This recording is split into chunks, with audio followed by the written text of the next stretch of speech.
Racing just is started. We have Pegasus.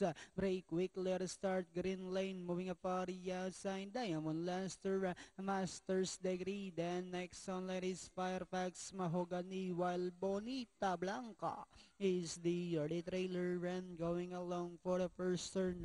We have Pegasus via about 5 lanes. And Diamond Luster in second. Green lane is racing in third. Next on line is Master's Degree. Bonita Blanca Mahogany, while Firefax now racing last back to the leader. We have Pegasus by about 8 lengths. Diamond Luster in second. Green Lane still in third. Moving up Bonita Blanca, Masters Degrees. Then next on that is Firefax and Mahogany. And at the far turn we have Pegasus this time by about 6 lengths. And Diamond Luster is still in second. Green Lane remains in third.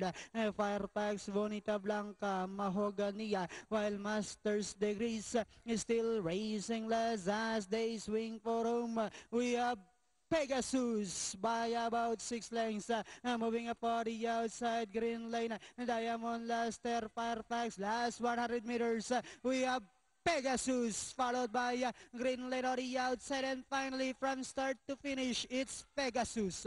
Green Lane, then comes Firefax, Diamond Luster, Mahogany.